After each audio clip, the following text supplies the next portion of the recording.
नमस्कार, भारत एक्सप्रेस देख रहे हैं आप, आपके साथ मैं हूं उज्जवल मिश्रा। झारखंड में एक बार फिर हेमंत सोरेन की अगुवाई में इंडिया गठबंधन की सरकार बनती दिख रही है। आपको बता दें कि इंडिया गठबंधन ने बहुमत का आंकड़ा पार कर लिया है और इसके बाद अब बीजेपी और एनडीए गठबंधन को झारखंड में बड़ा झटका लगा है। अब जाहिर सी बात है, हेमंत सोरेन जेएमएम और इंडिया अलायंस में शामिल थी और हेमंत सोरेन एक बड़ा चेहरा थे वहां पे।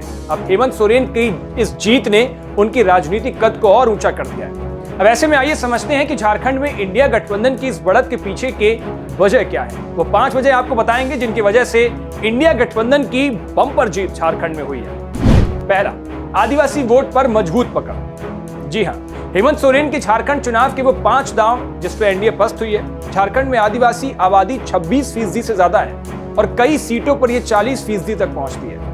आदिवासी मतदाताओं ने एक बार फिर हेमंत सोरेन पर भरोसा जताया, क्योंकि वैसे भी बीजेपी के पास फिलहाल में झारखंड के अंदर कोई भी बड़ा आदिवासी चेहरा नहीं है, जिससे हेमंत सोरेन को सीधे तौर पर फायदा पहुंचा।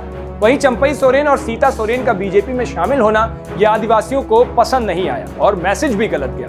तो सबसे बड़ी वजह ये। दूसरी, मुस्लिम यादव आदिवासी गठजोड़। इंडिया गठबंधन ने मुस्लिम यादव और आदिवासी बहुल सीटों पर बेहतरीन प्रदर्शन किया। बता दें कि झारखंड में ऐसी 10 से ज्यादा सीटें हैं जहां इनकी आबादी 50% से ज्यादा है। बीजेपी का ध्रुवीकरण और बांग्लादेशी घुसपैठ का मुद्दा यहां बिल्कुल भी असर नहीं किया और ना ही हेमंत सोरेन का बेटी माटी रोटी का नारा जनता को जोड़ने में सफल हो पाया। तीसरा, हेमंत सोरेन की जेल एक सहानुभूति फैक्टर बन गई। 31 करोड़ रुपए की जमीन घोटाले के आरोप में हेमंत सोरेन को जेल जाना पड़ा। उन्होंने इसे बीजेपी के बदले की राजनीति और आदिवासी अस्मिता से जोड़ा। जनता ने इसे अन्याय के रूप में देखा और चुनाव में अपना समर्थन सीधे तौर पर इंडिया गठबंधन को दे दिया, यानी सिंपैथी वोट का फायदा भी हेमंत सोरेन को मिला। चौथा, कल्पना सोरेन की सक्रियता।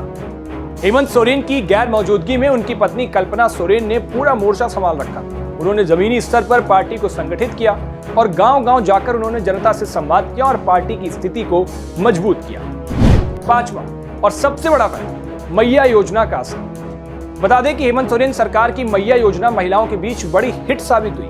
इस योजना के तहत 51 लाख से ज्यादा महिलाओं को 1000 रुपए की आर्थिक मदद दी गई। वहीं बीजेपी ने 2100 रुपए देने का वादा किया था, लेकिन जनता ने सोरेन सरकार पर भरोसा जताया और उसी का यह नतीजा है कि आज झारखंड में जब चुनावी नतीजे आए तो सबसे ज्यादा बढ़त शुरुआत से ही रुझानों में बढ़त और उसके बाद जब नतीजे तब्दील हुए तो उसमें भी इंडिया गठबंधन ने बम्पर जीत हासिल की, बाजी मार दी। आपको बता दें कि झारखंड में विधानसभा की कुल 81 सीटें हैं, जिसमें से करीब 48 सीटों में इंडिया गठबंधन को कामयाबी मिलती दिखी थी शुरुआती रुझानों में, जबकि एनडीए को 31 से भी कम सीटों पर जीत मिली है। झारखंड में सरकार बनाने के लिए 41 सीटों की जरूरत होती है और इंडिया गठबंधन इस आंकड़े से बेहद आगे है। वहीं झारखंड में हेमंत सोरेन की यह जीत उनकी राजनीतिक समझ और जमीनी पकड़ को साबित करती है।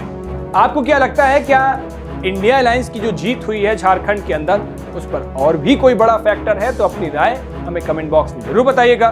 देश और दुनिया की बाकी तमाम खबरों के लिए देखते रहिए भारत एक्सप्रेस। शुक्रिया।